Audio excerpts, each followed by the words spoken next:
Le Conseil constitutionnel, institution indépendante ou sous influence? Visage pensif, ce débat soulève une question essentielle, qui tire vraiment les ficelles? Dans cette vidéo, des voix différentes s'affrontent autour d'un sujet qui touche directement la démocratie et la vie politique.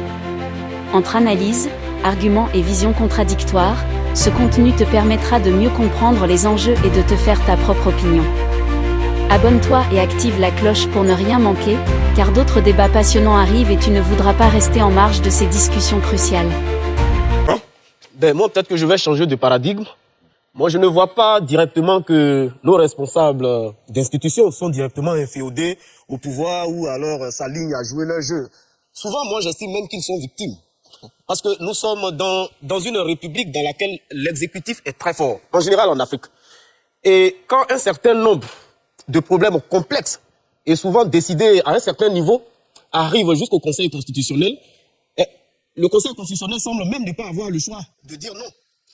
Parce que là, le Conseil constitutionnel doit se prononcer le 10. Mais il reçoit déjà des dossiers de candidatures sur lesquels un certain nombre de candidats ont été déjà exclus. Mais que le Conseil constitutionnel ne valide pas demain leur candidature, mais ce n'est pas de leur faute. On pourrait le dire. Même si il y a une ouverture juridique qui dit qu'ils peuvent créer le droit, mais ils peuvent aussi ne pas vouloir créer le droit. Je ne crois pas qu'ils sont peut-être contraints à créer le droit.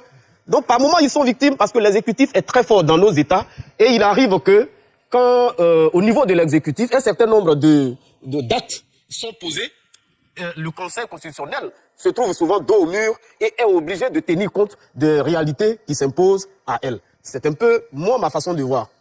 Professeur Nobou? Je ne suis pas juriste, mais en observant, en faisant quelques recherches pour pouvoir parler de cette situation, je me suis rendu compte que le Conseil constitutionnel a la possibilité de casser une décision ou une disposition contraire à la Constitution. Du coup, cette censure-là intervient à un moment où ce Conseil peut annuler cette disposition. Et cette décision du Conseil constitutionnel s'impose au pouvoir public, comme cela est dit. Est-ce que vous avez des exemples pour illustrer ce développement? Justement, c'est la question de la liberté de notre justice et des institutions. Parce que là, quand le collègue Regnima dit que le Conseil constitutionnel est souvent victime, bon, moi j'allais faire ma tête comme Galilée pour dire, et pourtant, elle tourne. Ça dit qu'il faut pouvoir assumer ce pour lequel tu as été désigné, tu es mandaté par le peuple pour dire le droit. Et le Conseil constitutionnel, mais pourquoi présageons-nous que le Conseil constitutionnel ne pourrait pas casser les décisions qui ont été prises? Du coup, nous sommes en train de dire que le Conseil constitutionnel est soumis au pouvoir, à la justice qui a été déjà, la justice ivoirienne qui a condamné, où on s'est plaint de ce que le président Laurent Gbagbo était à La Haye, Charles Blé Goudé n'était pas chez lui lorsqu'on dépose ce document, et que, là où les gens disent qu'il y a eu une manipulation de la justice. Mais le Conseil constitutionnel, qui est l'organe suprême en termes de justice chez nous, a la possibilité de casser. Et il ne faut pas croire que le Conseil constitutionnel est forcément une juridiction qui est au pas. Et moi, j'ose rêver que notre institution juridique puisse dire ce qu'il y a pour que nous puissions aller à la paix. Parce que il y a des gens qui ont eu le courage de dire et pourtant elles tournent. Et puis ils ont dit ce qu'ils avaient à dire. Et le Conseil constitutionnel peut le dire. Comme Honoré Gueye l'a dit, et on a parlé de devoir d'ingratitude. Pas qu'on soit ingrat, mais il faut dire ce qui est bon pour la situation actuelle. Voilà ce que je voulais dire. Docteur Nenebi? Peut-être pour rebondir sur ce qu'a dit le professeur, en fait, le Conseil constitutionnel n'est pas une juridiction de cassation. Elle est une juridiction constitutionnelle. La juridiction de cassation, c'est surtout au niveau judiciaire, au niveau administratif. J'ai précisé conformément à ce qui est contraire à la Constitution. Je l'ai dit tout à l'heure en parlant. Tout à fait, mais c'est pour préciser ce que vous dites. Voilà. Parce que ce que vous avez indiqué peut laisser une certaine confusion en fait dans l'esprit des gens qui nous suivent. En réalité, vous aviez voulu parler du contrôle de constitutionnalité certainement des lois, ou encore le fait pour le Conseil constitutionnel, comme il l'a si bien fait ce Conseil sous le magistère du président Francis Vaudier, le Conseil constitutionnel en est arrivé à annuler une élection et à ordonner la reprise de cette élection au niveau législatif. Donc, c'est-à-dire que le Conseil constitutionnel a déjà pu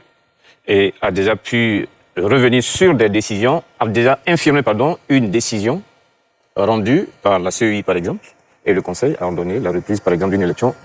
Et c'est au-delà du Conseil constitutionnel, ça a été aussi le cas pour le Conseil d'État qui l'a déjà fait. Mais ceci dit, s'agissant de la question de est-ce que les membres du Conseil sont inféodés, encore une fois, de mon point de vue, ça dépend du rapport que chacun de nous a vis-à-vis de la personne qui le nomme. Est-ce que nous sommes en train de, pour ceux qui pensent que les membres du Conseil sont inféodés, est-ce qu'à dire qu'aujourd'hui, si nous qui sommes là aujourd'hui, si vous êtes nommé par exemple par Monsieur X, président de la République, membre du Conseil constitutionnel, est-ce que vous vous sentirez lié par cette décision en sachant que la Constitution vous donne les garanties de votre indépendance? De mon point de vue, à partir du moment où les textes offrent ces garanties d'indépendance, il appartient à chacun, à chaque membre de ce Conseil-là, de s'approprier ces éléments d'indépendance et de travailler à le construire. Et le maître Guaméné tout à l'heure a parlé de la possibilité pour le Conseil de pouvoir créer une sorte de jurisprudence. C'est possible, mais en même temps, ça pourrait être compliqué. Pourquoi? Alors, dans la situation des leaders politiques qu'on a évoqués tout à l'heure, n'oublions pas aussi que ces leaders ont saisi la Cour africaine, ils ont aussi saisi le Comité des droits de l'homme. Et s'agissant de l'un de ces leaders, la Cour africaine a déjà rendu une décision sur le fond. Et dans cette décision, la Cour a indiqué que les griefs qu'il avait soulevés n'étaient pas constitutifs d'une violation par l'État de Côte d'Ivoire. Et qui plus est, après cette décision, le Conseil du président Gbagbo, puisque c'est de sa situation que je parle, a saisi le Comité des droits de l'homme de l'ONU. Je me pose une question naïve en droit. La Cour africaine qui rend une décision obligatoire face au Comité des droits de l'homme, qui ne rend que des recommandations. Si d'aventure, le Comité des droits de l'homme en arrivait à faire droit à la demande du président Gbagbo, on se retrouverait dans une situation où on a en face une décision à caractère obligatoire rendue par la Cour africaine et une autre qui n'est même pas une décision, mais qui est une recommandation. Donc, pour moi, il faut aussi qu'à un moment donné, les uns et les autres comprennent qu'il y a des situations qui, de mon point de vue, doivent pouvoir être réglées politiquement. Parce que, de mon point de vue, si on reste sur le strict plan du droit, lorsqu'on observe dans la Constitution qui est là, les différentes conditionnalités couplées avec le code électoral, qui doivent être rassasiées, qui doivent être réunies pour qu'une personne soit déclarée éligible, si on s'en tient à ces conditions, je ne serai personnellement pas surpris, en ce qui me concerne, que dans 3 jours, les candidatures de certains leaders puissent être valablement rejetées en bonne logique juridique. Très bien. Maître Guaméné. Maître Dr Néné a évoqué tout à l'heure la décision de la Cour africaine des droits de l'homme et les résolutions du Conseil des droits de l'homme. Je voudrais préciser qu'il s'agit là d'institutions qui ont été créées par des traités. Et le Conseil constitutionnel, en tant que garant de la régularité, de la constitutionnalité des lois et des traités, peut prendre des décisions au-delà de ces décisions qui ont été prises par les institutions. Le Conseil a ce pouvoir. J'ai parlé de juge créateur du droit. Et je n'ai pas dit que le Conseil constitutionnel devrait exclure l'application du code électoral dans l'appréciation de l'éligibilité des candidats. J'ai dit que le juge constitutionnel peut créer des droits en cette matière. Il peut créer une règle de droit en décidant tout simplement que tous les candidats qui ont été abusivement retirés de la liste électorale peuvent être déclarés éligibles s'ils remplissent toutes les conditions. Le faisant, il crée des droits. Et désormais, c'est une jurisprudence et on peut s'en tenir. Et l'avantage de ça, c'est que désormais, des candidats qui sont présidents sortants ne pourraient plus exclure, sinon radier de la liste électorale, des candidats sérieux qui sont des adversaires qui pourraient les emmener après les élections. Pour moi, c'est cette possibilité de droit et le Conseil constitutionnel a cette possibilité. En plus, je dis que le Conseil constitutionnel, je l'ai dit tout à l'heure, est l'émanation de la souveraineté du peuple de Côte d'Ivoire.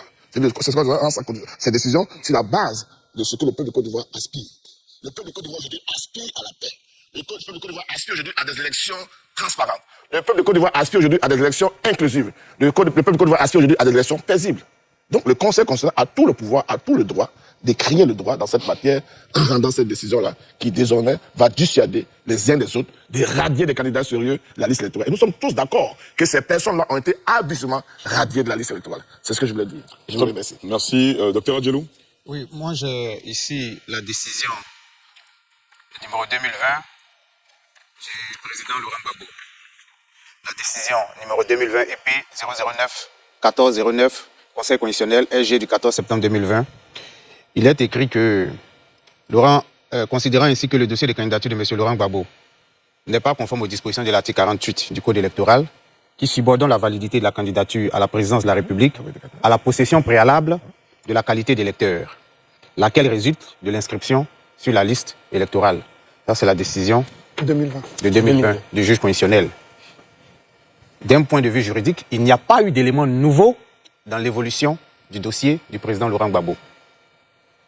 Puisque l'éminent maître parle de revirement jurisprudentiel, Alors, c'est Ou même je pas que pense j'allais que parler de c'est- ça, en fait. Voilà. ou je pense Voilà, que c'est même pas que j'allais parler de le ça. professeur qui avait fait cas d'éléments jurisprudentiels. Je veux dire que dans ce cas d'espèce, il n'y a pas eu d'éléments nouveaux qui peut amener à un revirement de jurisprudence.